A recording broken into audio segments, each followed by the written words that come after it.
Ah, kain tayo ng ito, saging. Saging na hinog sa puno. So, kinuha pa ito galing sa, inakyat ko pa ito galing sa taas ng ah, punong saging, guys. Yan. Hello, vlog! Welcome to my guys. So, napakatamis niya. Actually, gustong gusto ko siya. Pero ang ginagawa ko kasi dito kapag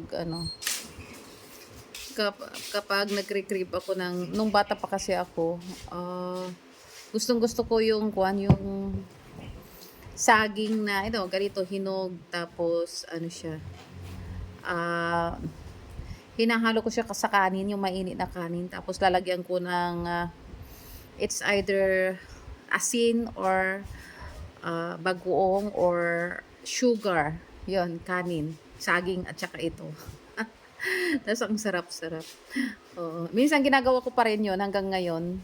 So, I'm just reminiscing the time, yung napakasimple ng buhay. Pero ngayon, kahit na ganun na, parang ang hirap-hirap pa rin makapag-produce ng makakain sa hirap ng buhay ngayon at sa taas ng mga bilihin, guys. So, kahit na kumikita ka ngayon ng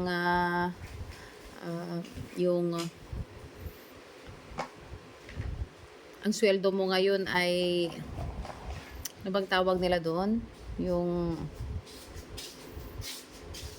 nasa minimum wage na rate is hindi pa rin siya kasya.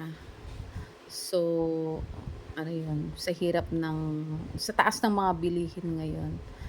So ginagawa ko pa rin hanggang ngayon yun, kung ano yung mga nakagawian ko nung bata pa ako.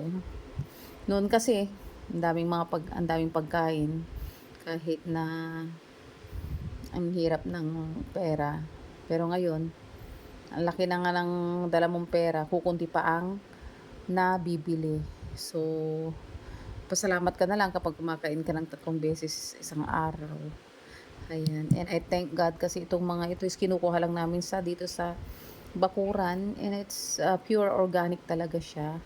And ito, yan, andito pa, dapat makain na yan kasi hinog na siya, as in nagiging mas hinog siya kapag hindi siya nakakain.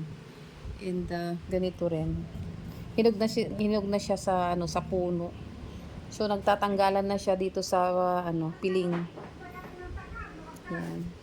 So kain po tayo. Yan. Kain. Kain.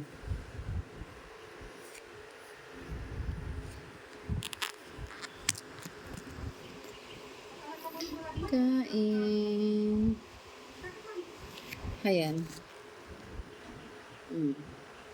Masarap.